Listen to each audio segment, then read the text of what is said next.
Hello, very good morning, students. We are here with the new poem that is in your syllabus, written by Matthew Arnold. The name of the poem is Dover Beach. Matthew Arnold has written this poem. Before we go with the poem, the text of the poem, let's just see about the life and works of the poet. Arnold was born at Laleham near Staines on 24 December 1822. His father, Thomas Arnold, was the famous headmaster of Rugby School, and he was himself educated at Rugby School. In 1843, he won the Newdigate Prize for writing a poem on Cromwell at Balliol College, Oxford. So, at the age of only 21, he won this important prize at Oxford. In 1851, he was made inspector of schools. That is, he was also made inspector of the schools.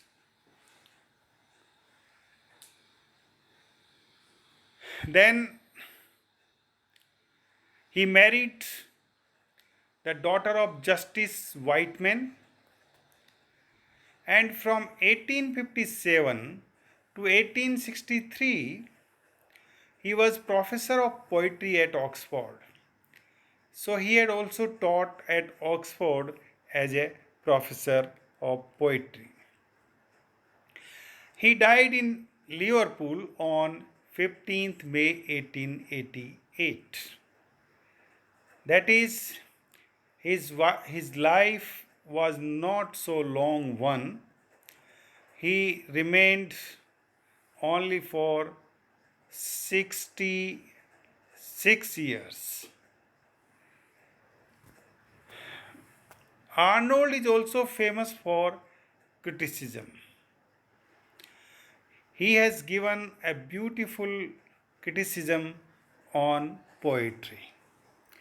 His touchstone method is very famous so far the criticism of poetry is concerned.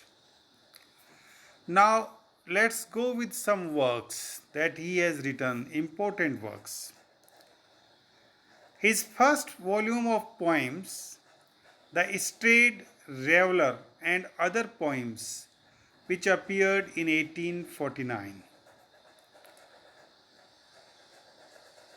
Empedocles on Etna and Other Poems was published in 1852. And in 1855, Poems, second series was published.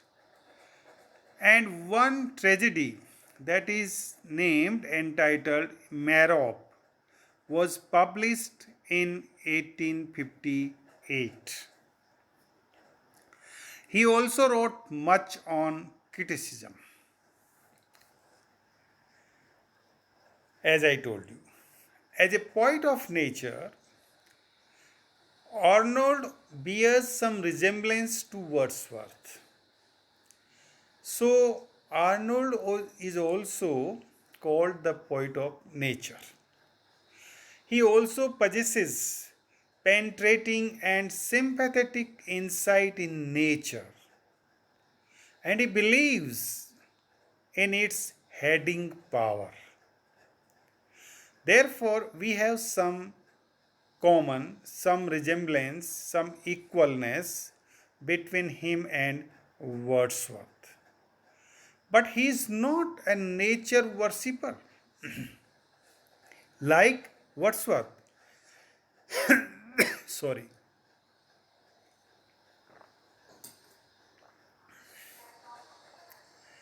He was not a worshipper of nature like Wordsworth. Neither does he find perpetual joy in it, nor does he recognize any mystic union with it.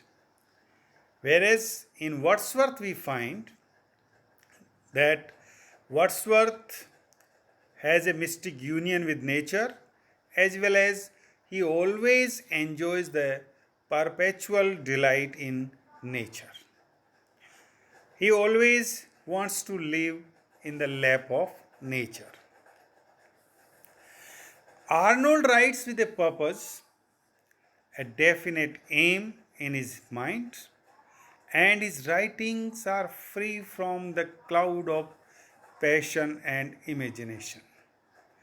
So, he is away from the feelings as well as from the imaginations.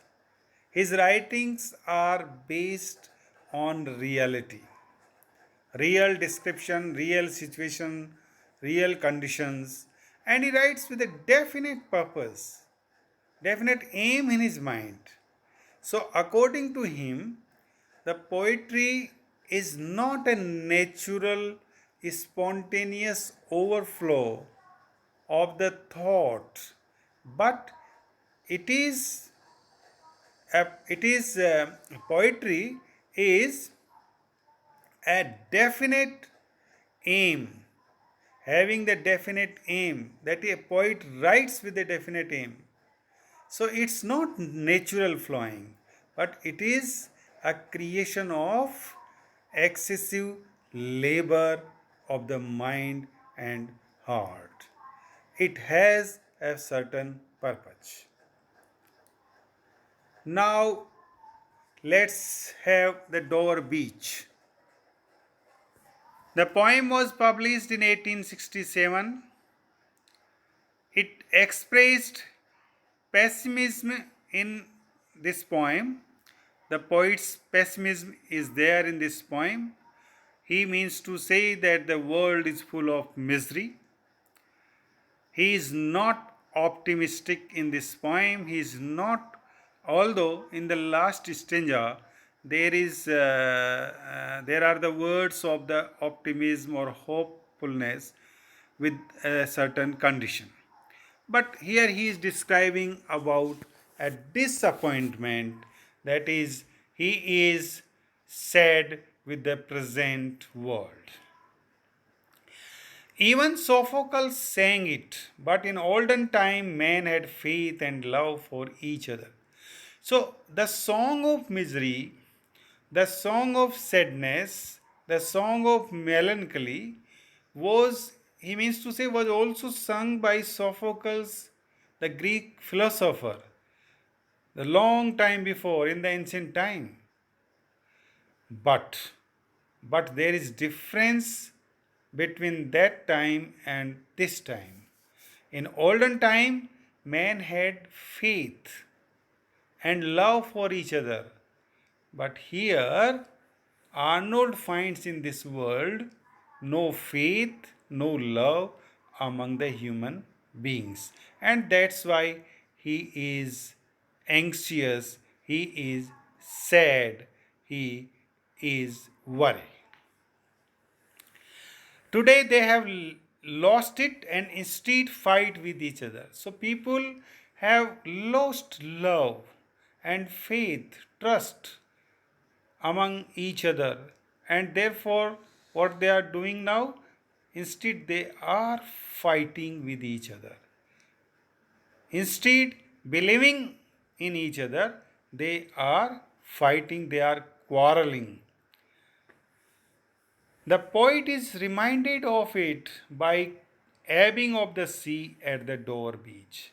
So here the poem The Dover Beach, where he is standing, these ideas come into his mind with the ebbing of the sea, with the tide of the sea, with the flow of the sea. Let's have these lines of the poem. Now we go with the poem. This is the first stanza of this poem. The sea is calm tonight. The tide is full. The moon lies fair upon the straits. On the French coast, the light gleams and is gone. The cliffs of England stand, glimmering and vast, out in the tranquil bay. Come to the window, sweet is the night air. Only from the long line of spray, where the sea meets the moon blanched land. So these are the beginning lines of the poem. Here the poet Arnold is describing a scene, and the scene is of the Dover beach. The scene is of the sea at the coast of Dover. In this first stanza, the poet sees calm sea in full tide at Dover beach. One night he is standing near the seashore. The moon is shining in the sky and its light is falling over the whole strait of Dover. So he is describing the scene. The sea is calm tonight. The tide is also full. The moon lies fair. The moon is beautifully lying. That is, the moon is lying. Its light, we mean say the glimmering and shining light of the moon that is falling upon the Dover, and it's a very beautiful, the moon is also very beautifully shining in the sky. So its rays, its light is upon the streets of Dover. On the French coast the light gleams and is gone, and because of the change of the moon, because of the change, the now the French coast is without light. The light is not glimmering there. The light is not shining there. It is gone from there. And now this light stands with the cliffs of England, shining over the England, shining over the Dover, whole state of Dover. Then the poet sees that the French coast is also shining dimly in the moonlight. As the moon has changed position in the sky, its light is now falling on the French coast. But English coast and calm waters of the sea are shining brightly because the change of the moon's position in the sky. And therefore he finds that it's a beautiful sight to enjoy. He says it's a beautiful sight to enjoy. Glimmering, that is shining dimly. Vast, that is the broad. Out in the tranquil bay. Tranquil means calm, cool. Bay, Bay of Bengal, that is the Dover. Dover beach. This is the beach. Come to the window, sweet is the night air. So that night air, the air of the night is also cool and calm, and it's blowing very sweetly. Soothing air is blowing at that time. So the poet addresses. He says, come to the window. So here we imagine that he is calling someone. Come to the window. He is calling someone, and here the poet is calling to his wife. He says that please come here, come to the window and enjoy this sweet night air. Only from the long line of spray, which is also flowing from the long line of spray, long line of water drops. So he calls his beloved to come to the window and look at a beautiful sight, and he wants that she may enjoy the sight of the long line of water drops which arises as the waves fall on the white moonlit coast. So when these water drops are arisen as the waves fall on the white moonlit coast. So the coast is white, beautiful, moonlit, shining because of the moon's light. And the water's drops are falling upon that coast as the waves bring them. So this is a very beautiful sight or scene that the poet is enjoying, and therefore he calls his beloved to accompany him with this pleasant moment. He wants she may also enjoy the sweet air blowing in the night. So this is what we have in this stanza, the beginning stanza of the poem. So here the poet has drawn a picture of the seashore, that is the Dover beach. And he likes the picture of that seashore. He likes the environment. He likes the moonlight that is shining the seashore, etc. And therefore he wants to share this pleasant moment. He wants to enjoy this pleasant moment with his beloved. So he invites her to come to that window and enjoy the pleasant moment of Dover Beach. So this is a good picture. This is a kind of portrait. The poet is depicting the beautiful scene of the Dover Beach. Now come with next lines, the second stanza of this poem, and this is what I read. Listen, you hear the grating roar of pebbles which the waves draw back and fling at their return up the high strand. Begin and cease and then again begin with tremulous cadence slow and bring the eternal note of sadness in. So this is the second picture of this poem.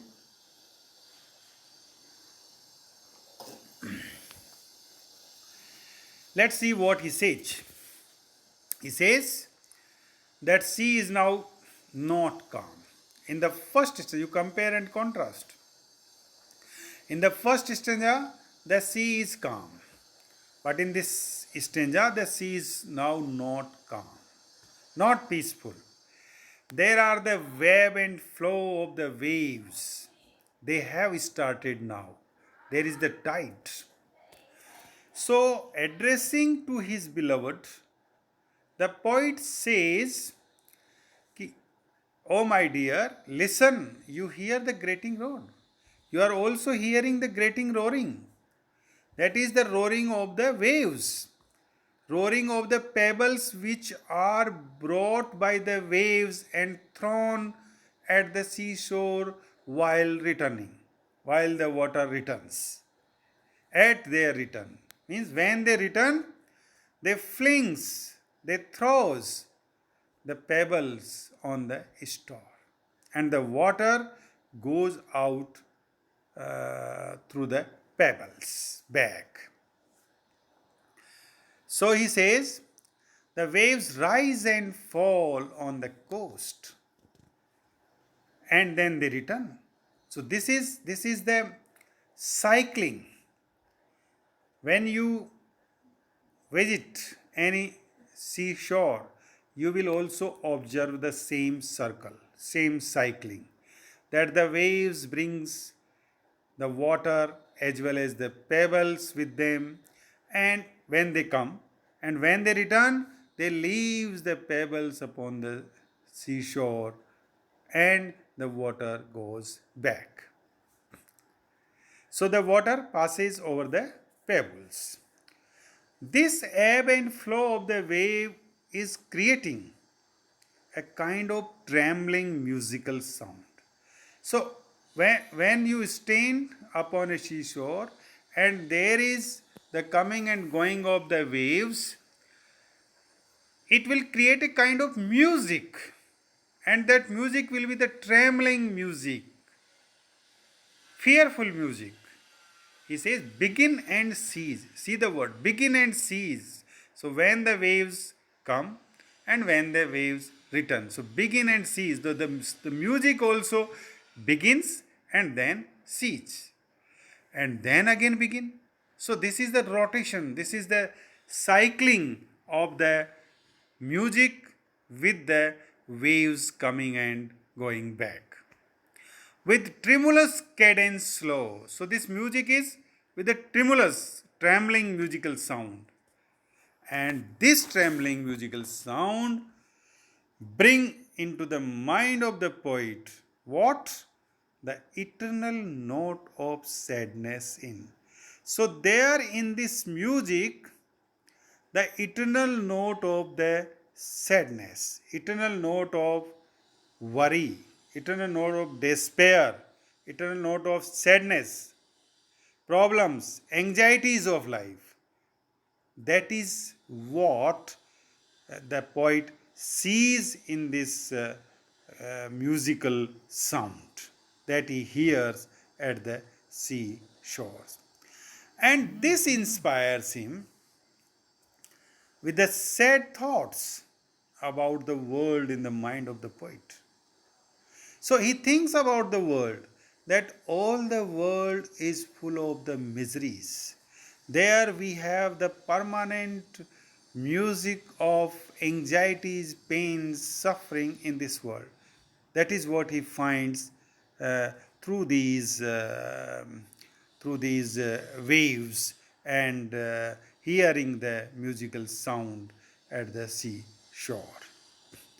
So he asks his beloved to listen to the roaring sound of the waves. So the roaring sound itself creates a kind of tremble, kind of fear, a kind of trembling, danger, anxiety, sadness. The eternal note of sadness, the sound of the waves tells the ebb and flow of human misery. So the human misery are in the same way. Sometimes it is ebbing and sometimes it is flowing. That is, sometimes it comes in an excess, other time it decreases also. Sometimes it increases and sometimes it is decreases. But it is eternal, permanent. Man has forever been a miserable creature. So man is nothing. Man is, according to the poet, is only a miserable creature or being. So this is what the poet sees in the roaring of the waves at the seashore of Dover beach. In the first stanza, he describes the beautiful scene of the seashore. In the second stanza, he finds the eternal note of sadness in the roaring sound of the waves. This is what we have in these lines. So, thank you very much, dear friends. I hope you will understand this poem, these lines very well. And next time, in our next lecture, we will be finishing this poem. We have two more stanzas in this poem. And till then, again, thank you very much.